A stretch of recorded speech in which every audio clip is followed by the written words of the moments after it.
Hi, this is Rochel and this is teaching the Zera Shimshon on Parshas Devarim, number 1. It's about peaceful rebuke by Moshe and Aharon and how this made a difference to the Jewish people. So, in the first pasuk into Parshas Devarim, on the top of the screen, it says, Eila ha-Devarim asher dibar Moshe al kol Yisrael be'eva hayarden b'midbar ba'arava mol suf ben paran u'ben Sefer Belovon v'chatzeres v'dizahov. These are the words which Moshe Rabbeinu spoke to Bnei Yisrael in the River Yarden, on the Midbar side of the River Yarden, by Midbar while they were still in the Midbar, and then he lists a number of places, and Rashi comments about these place names. Eila ha-Devarim, Rashi says, Lefi shehein divrei tochachos, because what he's saying here really is words of tochachos, it's words of rebuke, telling them off for what they did wrong. Therefore, it's sort of like hidden. He closed off the words. He's kiron beremes, and he only mentioned them like with a hint. He said the place names of the places where they'd sinned, and he didn't say the full sin that they'd done. He didn't point that out. To show the respect for the Jewish people. Kasha, it's hard to understand. Dehala kamon b'mishnah Torah, because later on in the same Sefer Devarim, Gufya ha'chaziram kulam aferish, he goes back and he actually does say about all the averish that the Jewish people had done clearly, and it tells them off machlokas kairach, about kairach in Perek Yudalef, about Meraglim in Perek Aleph, about the Egel in Perek Tes, etc. Umar shakan sosam. So what does it mean that here he hid the words? Umar kavod yesh li Yisrael kan, and where's the covered for the Jewish people here? Why is that? Why does he say because of the respect of the Jewish people? How is it relevant in this particular place? So, reading the English, Rashi is commenting that Moshe Rabbeinu is rebuking them, and he's saying that this is a respectful way to rebuke people, just giving hints about what the person did instead of spelling it out in full. They don't have to be embarrassed. And then the question is asked in English, how do we see this respect, being as Moshe Rabbeinu later in the same Sefer Devarim is going to spell out these averas in full, and so why is it necessary to do this hinting and then later to spell it out in full?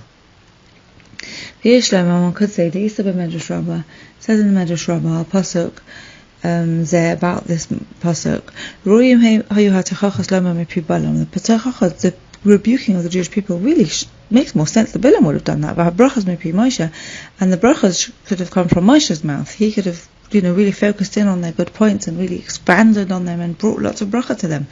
If Bilam would have been the one to tell them off, the Jewish people would have said, someone who hates us is criticizing us. They wouldn't have taken it seriously, because they would have said he's motivated by hate and dislike and is finding fault.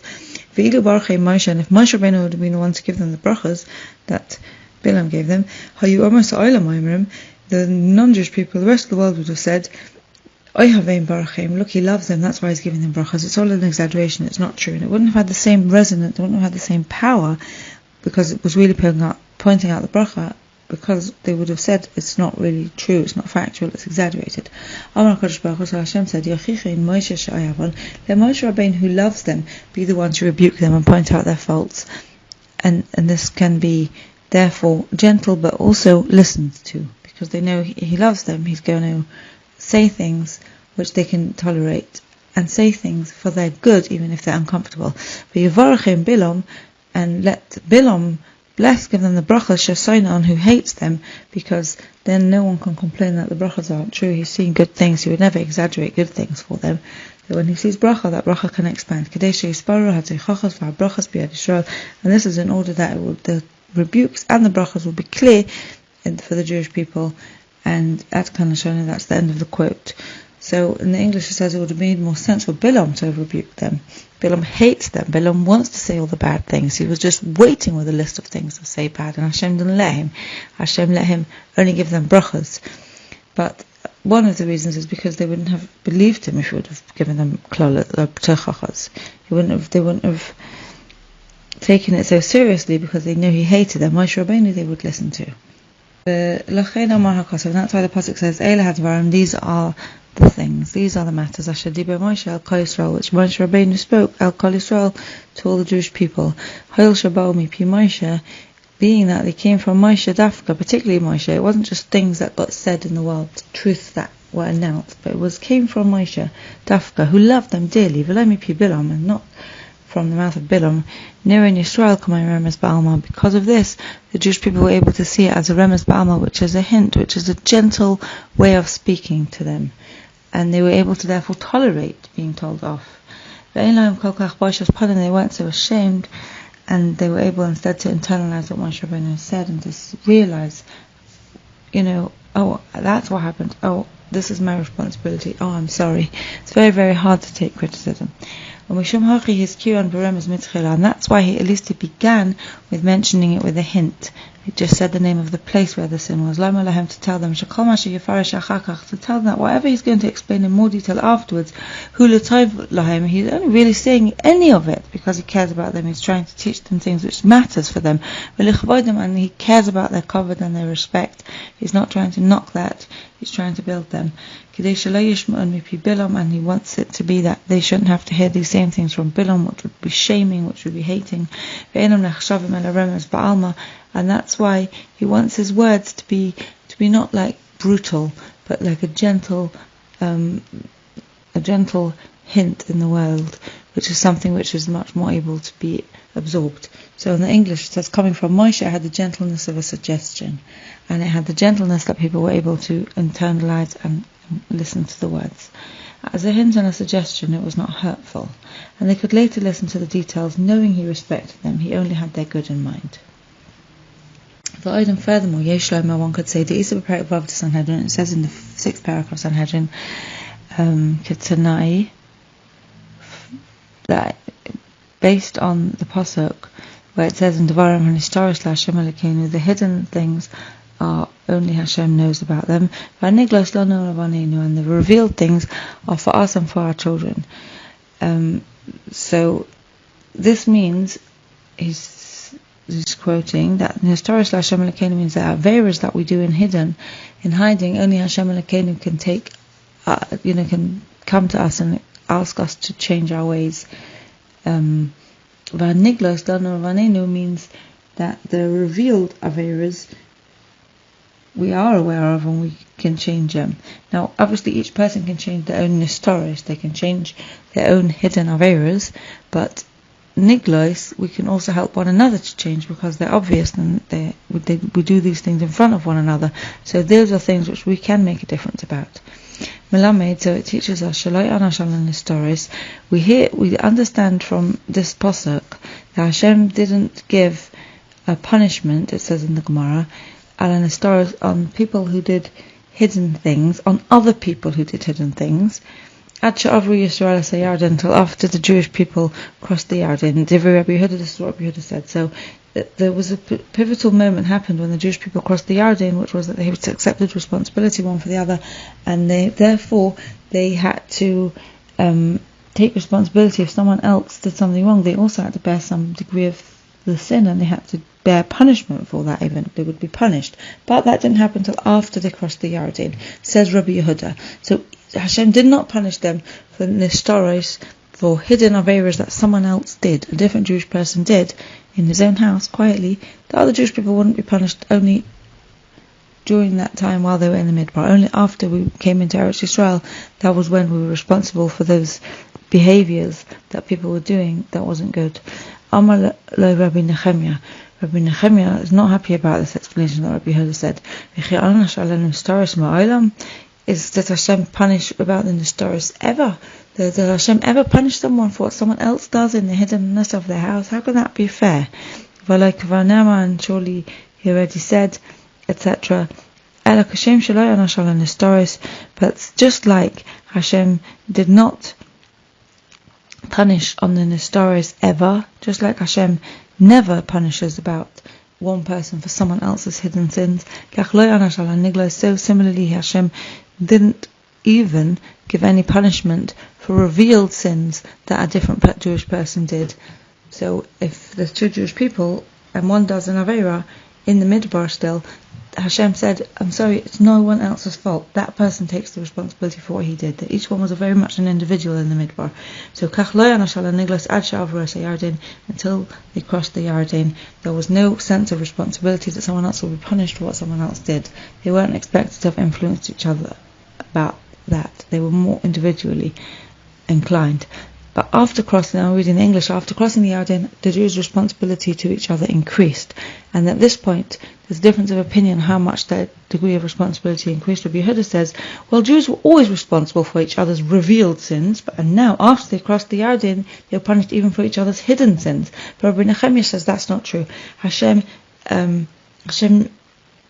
now, after crossing the Yarden, punishes Jews for each other's revealed sins. If you let that happen, then that is deserving of punishment for everyone. But Hashem never punishes Jews for each other's hidden sins. It's just not a thing. So it's like if someone does something wrong that's hidden, it's nobody's responsibility. You can't be expected to have blocked that from happening.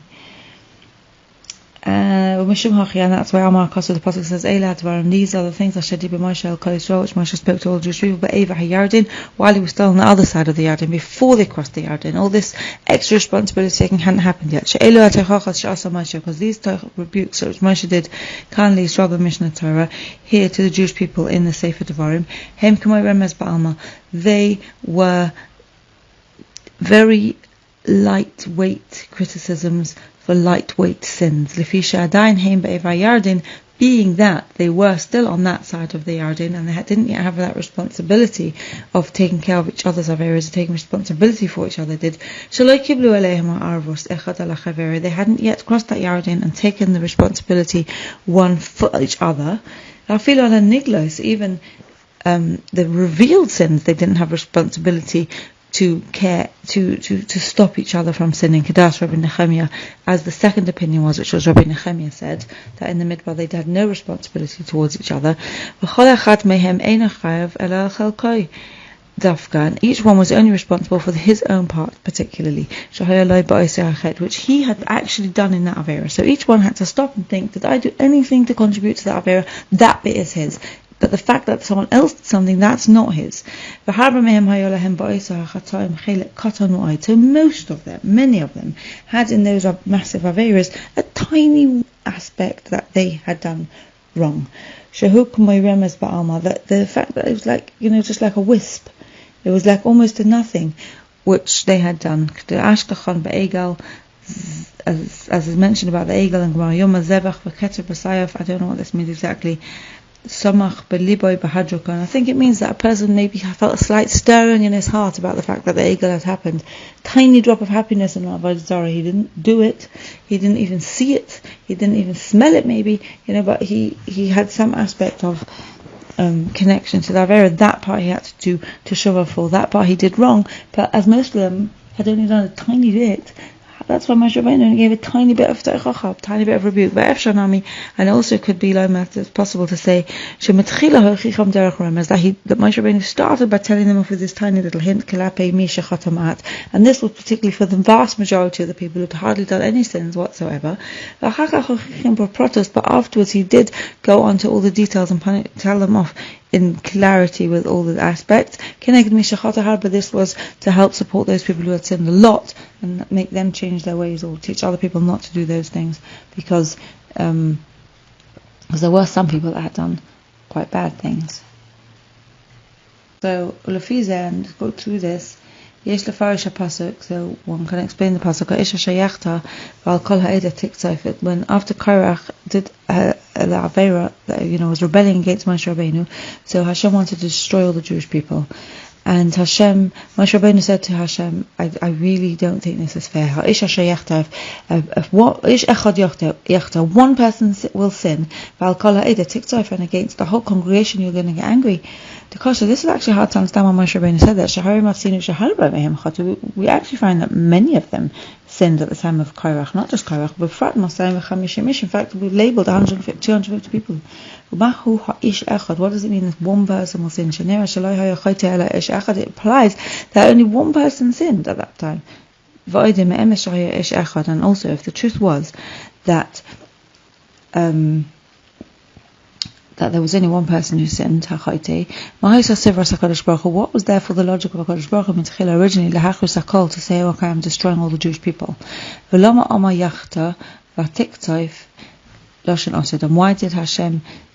Moshe Rabbeinu use the expression, he will sin, and if a person will sin, then you will get angry, Lashon Osid, in the future, as if it's going to happen sometime in the future.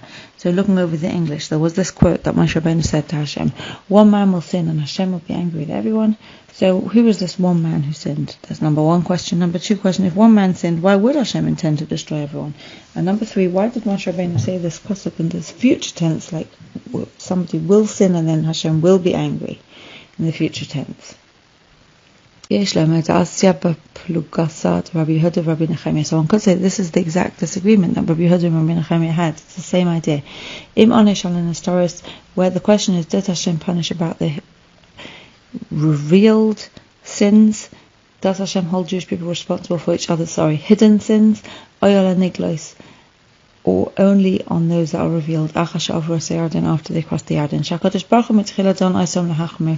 Because Hashem originally judged them to Chumrah. Hashem was actually much stricter with them. Because Rabbi Yehuda originally said, and this was what Rabbi Yehuda said, that while they were still in the midbar, they already were responsible, to feel responsible for one another about the revealed things that the person did wrong. And afterwards, when they came into Eretz Yisrael, they would even be responsible for the hidden sins of each other that they might do wrong. And Moshe responded like HaKadosh Baruch Hu to Hashem, Shadarabba, absolutely not. Yesh lanu loymar, we must say, Rabbi Nechemiah, according to the opinion of Rabbi Nechemiah, that he said that only after the Jewish people crossed the Yarden, even then they would not enter into responsibility except for revealed sins. Rabbi Nechemiah said, until the Yarden, they weren't responsible at all for each other, and afterwards only for revealed sins. And that's what Moshe Rabbeinu said to Hashem, and Hashem nishma, and therefore it's understood that on hidden sins no one is ever responsible for other people's averos. So in the English, Moshe says to Hashem, Jews should only ever be responsible for revealed sins. V'chein Amar Moshe Lifnei HaKadosh Baruch Hu, and that's why Moshe said to Hashem, Bikan olaba, from now on, Im ish echad yachta, if one person will sin. What doesn't just mean one person, he means a lone person, Tahainu v'yochid v'nistar, as an individual and hidden. He goes into his house and he does whatever he does. Ha'im al kol ha'eda tiktof, will you then get angry with the whole congregation? B'tam arevus, because of the idea of being guaranteeing and each person is responsible for one another. Surely that's a bit extreme. Surely this would be a very strict justice. Neged midoscha, and it's the opposite of Hashem's usual kind way of dealing with the Jewish people. You're kind, you're good-hearted, you're so gracious to us. And it says in Habakkuk, even in anger, Hashem remembers his Rachmanas and has mercy on us. Elo hadin sheyesh la'asos, therefore the way of dealing with the Jewish people that you must do hainu is shelo yechayvu rak arevos haniglos, that is chayvu, that the Jewish people should not be responsible except about things, be taking care of other people for the revealed sins. Lefize, and because of this, ata now shelo nischayvu klal al arevos, the Jewish people are still in the midbar, they don't have any responsibility for one another. Hashem, you should not be getting angry about someone who didn't even sin. So why are you going to destroy the Jewish people? It's only Korach and his people. Oh my Lord, so Hashem said, okay, Helu me'al Mishkan Korach, go up from Mishkan Korach. I believe that means, okay, I'm only going to destroy Korach. I'm going to utterly destroy Korach. Korach got such a deep, incredible punishment, you can't believe it. But the rest of the Jewish people didn't get the punishment they would have got, which was clear, being destroyed. So we see Hashem changed their way of dealing with it according to Moshe's arguments. And so looking at the English, if one man will sin in the future in private, will you, Hashem, really be angry with everyone? So Zera Shimshon is translating Ish Echad as a lone person, not just one person, but a person alone in privacy and secrecy. So Moshe Rabbeinu said, even in anger you remember your kindness. And Moshe Rabbeinu said it's fair if we are only ever responsible for each other's revealed sins, and therefore in the midbar there's no responsibility at all for each other. So Hashem cannot be angry at anyone who didn't sin. And Hashem said, okay, I agree. See, by the way, the power that the Menhigim have to trust in Hashem and to speak to Hashem and to ask Hashem to be super kind to us. And therefore you can now understand something very, very deep, which is written in the Psukim in Tehillim. It says, "V'chesed Hashem me'olam v'ad olam," the kindness of Hashem forever and ever, for all eternity. Al Yireav is on those people who have Yiras Shemayim, who care about Hashem's in this world, have Yirah for Hashem. Visit Koso Livnei Bonim, and his good acts go to the children and the great grandchildren, L'Shomrei Brisoi, of those who are keeping the covenant. U'Lezoichrei Pekudov, and those who are remembering his instructions, La'asosom, to do them. So that's an interesting pasuk. It's not quite clear what it means. L'Chayra, at first glance, Kosher, it's hard to understand. Ma'inyan Bris Lakan, what bris are we talking about here? What agreement, what covenant, what promise? As it says in the third line on this page, L'Shomrei Brisoi, to those who keep his covenant, to those who, this is the Yiras Hashem, which it says that I have, the Yirah, Al Yireav, Shomrei Brisoi, those who keep his covenant. What is this covenant that they're keeping, or promise, or agreement that they're keeping? U'mahu L'Zoichrei Pekudov, and what else does the last phrase mean? That they remember his rules, La'asosom, to do them. So it says in the English, what do the elements of this pasuk mean? What is this bris which is referenced? Those who keep the agreement. Who are these people who are Zoichrei Pekudov? And what does La'asosom mean? What does this last word La'asosom mean? To do them, to remember those rules, to do them. And he gives a fascinating explanation. Umlam HaPasuk V'chesed Hashem, the pasuk which says V'chesed Hashem, maybe this is referring to L'Shem Shemayim. It's not just someone who has Yiras Shemayim in himself, but someone who displays Yiras Shemayim by helping another person to do what Hashem is asking, to helping another person to feel the Yiras Shemayim too, which means that the person is speaking up to another person who's doing the wrong thing and asking them to do better. And the reason why the person is doing that is L'Shem Shemayim, not to hurt the other person, not because he can't tolerate things, but because he really would like to spread Yiras Shemayim in the world. When you mechiach someone L'Shem Shemayim, just like Moshe Rabbeinu did in the parasha, he was helping them when he gave the Terchach. He wasn't trying to embarrass them, shame them, get them into trouble like Bilam might have done. He wanted to help them grow. And when someone does this, this is the Chesed Hashem Al Yireav. This is the kindness that Hashem will give to those who have this feeling. V'chein Amar Kamad Tamid, also in Gemara Tamid in the first parak, they Chazal say Amar Rabbi Shmuel Bar Nachmani says, Amar Rabbi Yochanan says, Kol HaMachiches L'Chaveru L'Shem Shemayim, whoever tells his friend L'Shem Shemayim for the right reasons, whoever points out to his friend that he's doing something a little bit wrong, Moshchin Olav Chut Shel Chesed, Hashem draws upon him the Chut of Chesed, a string of Chesed. Shenemar Chein Yimotzei, as it says in the pasuk in Mishlei, he will find Chein, which is a fantastic blessing. I don't know to what degree this means, but the person will have Chein and Chesed. Who would want more than that? It's such a marvelous gift. You know, what can money get you if you have no Chein and no Chesed? It's a feeling of security and being loved in this world. V'hainu Chesed Hashem, so therefore this Chesed of Hashem, who not of, is stretched out to those who have, you know, Hashem gives like a direct line to him maybe. I don't know exactly what this is referring to, this gift that you get if you have this Yiras Shemayim, that you care about other people. Shehem Machichim L'Shem Shemayim, these people, they tell off L'Shem Shemayim, B'Seiser, they do it with secrecy, Karoi Lohem, as is appropriate. If you have Yiras Shemayim and you see someone doing the wrong thing, you wouldn't go out in public and shame them, because that's not L'Shem Shemayim, that's just hurting people. L'Shem Shemayim is when you can speak to their hearts, you speak in private, Karoi Lahem, like they deserve, because they're good people. V'lo b'rabim, you would never tell them off in public. And afterwards he goes on to say the next few words, L'Shomrei Brisoi.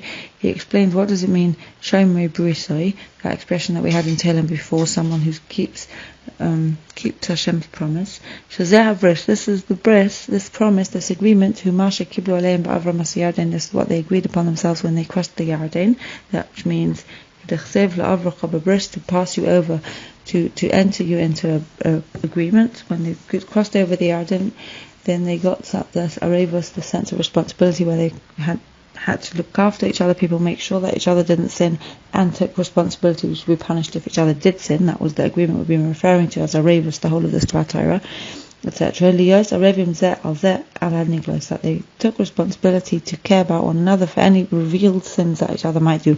And the words, according to the words of Rabbi Nehemiah, which have been mentioned above. So, making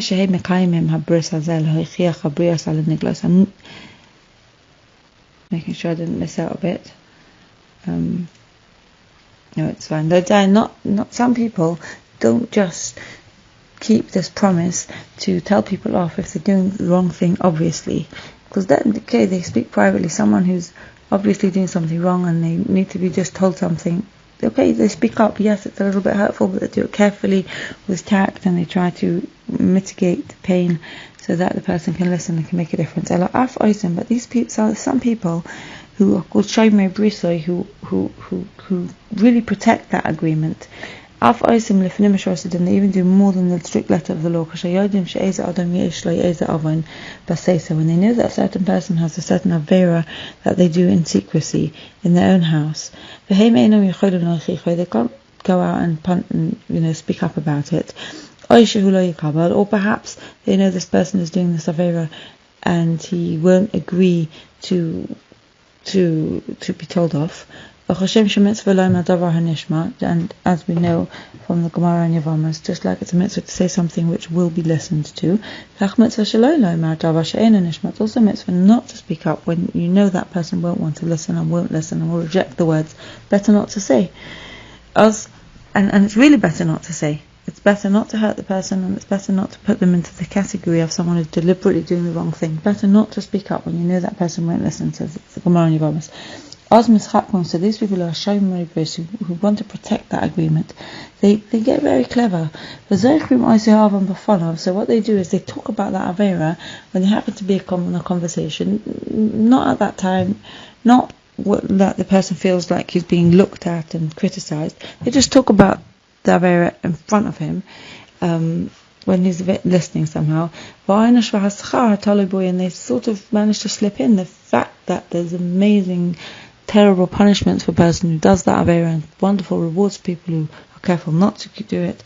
But who may atzma mischaret, and then he suddenly from himself feels, oh, sorry, apologetic. Oh my goodness, why have I been missing out on this wonderful schar? Why have I been putting myself in the category of punishment? He realizes by himself, and obviously because the person's done it so sensitively, he has no feelings of shame whatsoever.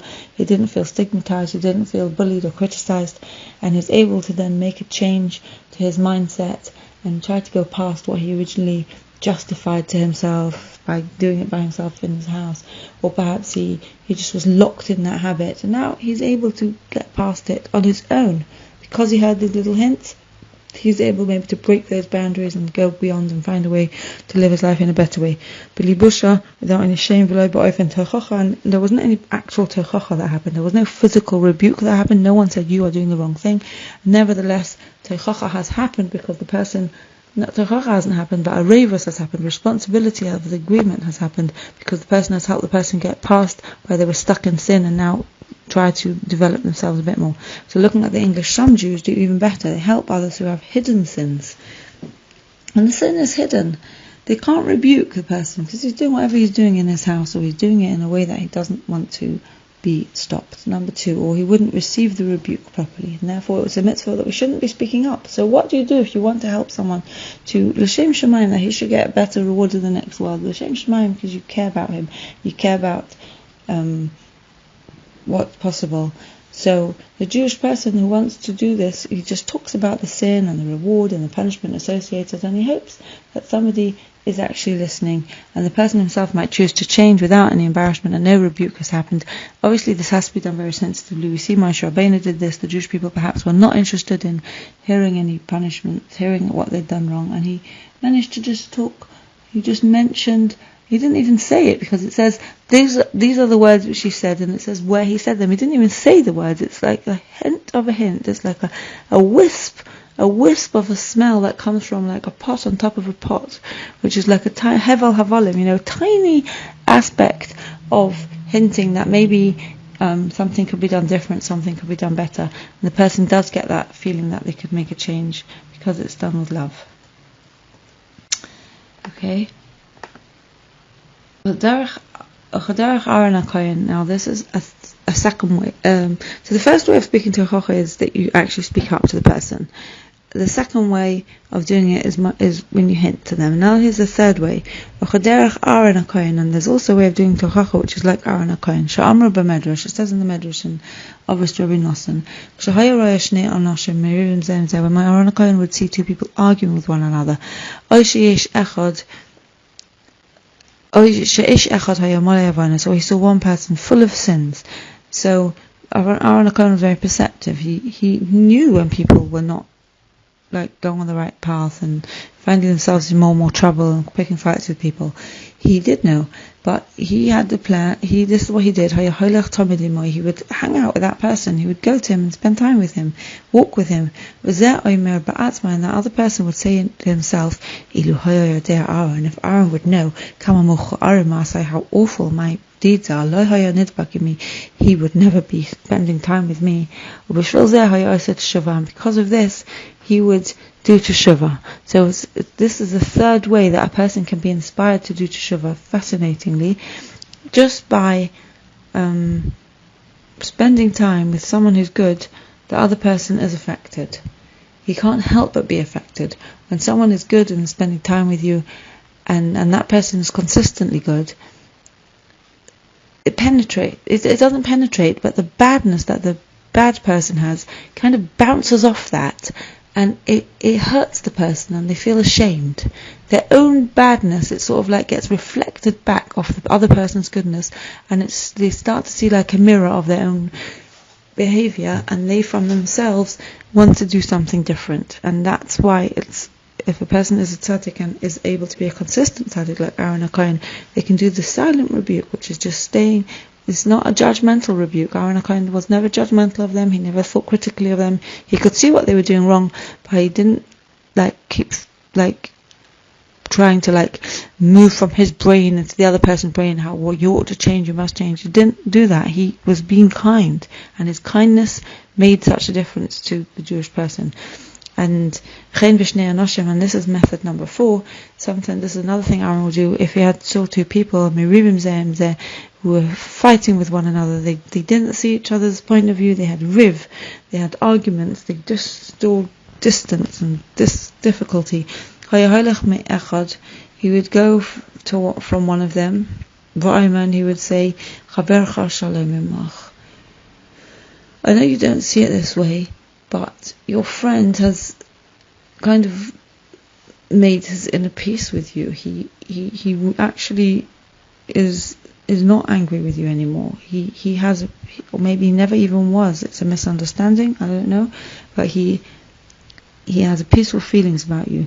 And then he would speak to the other person and would say the same thing. The first person, he's actually, calmed himself down. He sees your point of view. He's peaceful. So each one has peace in their own heart. And then in their hearts, they saw that they understood the other person was trying to make shalom, was prepared to try to see their own good, and so they realized that they themselves could then reach out to the other person too, and they could try to build new connections, try to build a shalom, new arrangement of peace, that they could develop their own peace basically, and see if it could reach out and start talking, have conversations instead of expectations and needs and demands, and see if with neutrality, with knowing that the other person is really a good person, we're able to then build something together. So that's what the gift that Aharon HaKohen gave them, was that ability to restart on a positive way, to see the other person differently. So Amar HaKosov, the pasuk says, and to those that remember Hashem's mitzvahs, to do them. So what does it mean to do them? You remember them to do them. So they remember the mitzvahs that either they mention the little mitzvahs, like they said about Moshe Rabbeinu with hinting, or this third method that Aharon HaKohen was just remembering mitzvahs. It wasn't like shoving it into the other person's brain, but he was living a life as if he, happy and good, and I don't know how to say exactly how Zera Shimshon could have matches what Aharon HaKohen's sort of like energy was, but it was a nice way of being in the world that has an effect on other people. Kadesh b'nei Adam yaseh mitzvahs, and therefore, who was going to be doing them? The Jewish people. That la'asosa means to do them. The Jewish people would be the ones who would do the mitzvahs, just because of who Aharon HaKohen was and how he saw other people. And therefore they would also keep themselves away from Averis. So looking on the English side, Aharon HaKohen could perceive who had many sins, and he would spend time with them. And number one, the person would regret and change his ways. And if there was two people in a fight, Aharon HaKohen would tell each of them, your friend feels peace towards you, and the other person would then take more responsibility and develop peace as well between him, and start fresh and speak with more respect and find better ways to communicate. So, seal number 3, it says his presence, being there near them, plus remembering the mitzvahs. Is that how you translate Zera Shimshon? Because of that, Aharon HaKohen remembered the mitzvahs, he lived with the mitzvahs, and he was there. However it was that Aharon HaKohen did this, whatever he was doing, it helps other people feel inspired to choose good. And this is a sort of rebuke without words. It's a rebuke with just presence, a rebuke of friendliness, a rebuke of love, a rebuke of kindness. So, how to rebuke? Just a revision. How will we keep this agreement of Arevis in a way that's successful? Because there's no point if it's not successful. Merit just the bracha of Chen and Chesed, like what it says in Tehillim. So, method number 1 is respectful, direct rebuke for obvious open sins done by a generally positive person. Tell the person privately and respectfully that what they've been doing, things that they've been doing, were wrong, and the person may feel a bit ashamed, but they are able to appreciate that it came from a good place and they choose to do the right thing. It only works with someone who's mature, someone who's capable, and someone who wants to do what's right and can handle being hurt that way even a bit.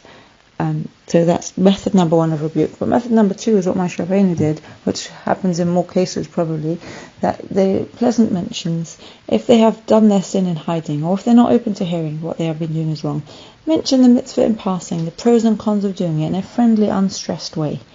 My friend recommends that that's maybe why people have like magazines on that they read, Jewish magazines, where they can tell sort of stories about the people who did things even if it was difficult, or awarenesses that people don't really always understand, and it's done in a nice way. The person doesn't, it's just sort of done in passing, it's not done directly to the person. You can read it if they want, and then it goes in something people learn maybe in a share. People just gradually become aware of what they can do better and different.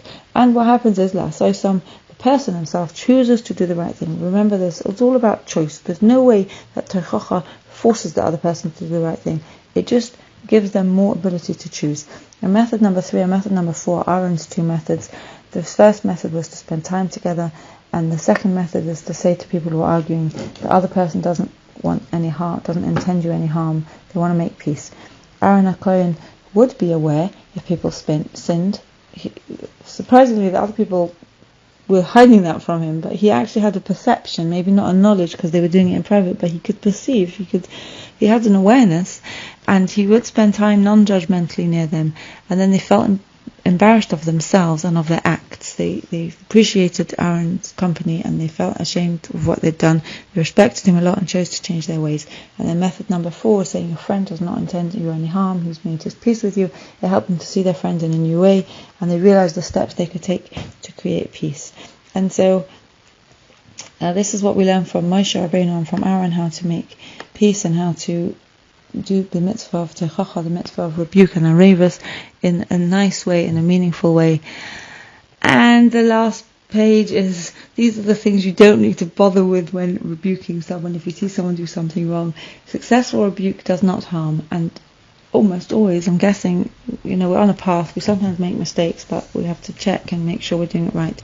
And usually we expect it to lead to positive change. So if you're just rebuking and not getting anywhere, it's time to stop and reassess. So what are the things we don't need to bother with definitions. We learn from here that Aaron and Cohen help them to see what else is possible, see things in a different light, see from a new perspective. We don't need to get stuck. That people say, label the person, don't label the person, label only the behavior. But even with labels, realize that people develop past their labels. The label might be helpful to explain something with, but don't think that the label and the definition defines a person. A person is an neshama, and they're infinitely, constantly changing and growing and becoming. So, be realistic. Know that some people might not change. I'm not saying everyone's always changing. Some people might stay stuck in their bad ways, but don't think that they definitely will. Say they likely might, but not definitely will. And find therefore ways that can make a difference. Assuming people have different ways, the labeling, the definitions isn't that helpful often, unless it is for a short time. But usually, asking questions is better, like what happened here, what can be done different, what might make a difference here. The second thing you don't need to bother with is anger. I didn't notice in this whole D'var Torah anyone mentioning any anger. It usually blocks people from receiving teichacha, and they're not really interested in changing. When they see that the person has lost their temper, then it doesn't inspire that well. And then wishing it was different. Many times we go through life just sad and disappointed and wishing it was different. I didn't see anything here of Moshe and Aharon wishing things was different. They just accepted things as they were, including the bad. People do things wrong, and yet it's don't get. I wish I would have done this in the past different, and if only I'd had more resources or more money, and if only this one would speak to that one this way, and all this wishing to change, it doesn't change things. So the things that we can do to inspire good, we've just learned about, and keep asking Hashem, please, can you help me to find ways to make this better? Please guide me. Please show me what stuckness I'm in. Please help me to find ways that don't hurt other people. What would it take to make this wonderful? How can I be with these children? Please, Hashem, give me guidance. What is it that I'm not seeing that will make a positive difference here? Just keep finding ways. You don't have to answer these questions, by the way. These are questions which you can just let them percolate and let your neshama guide you to better ways. You don't have to have a clear path. You can discover the path as you go along. Often it's just a new way, and it's a freedom and an ease to help people with love, with your Shemayim, Hashem, Shkechein, and Chesed, and all the brachas of this experience of doing the right thing, of having a reivus, and of increasing your Shemayim in the world.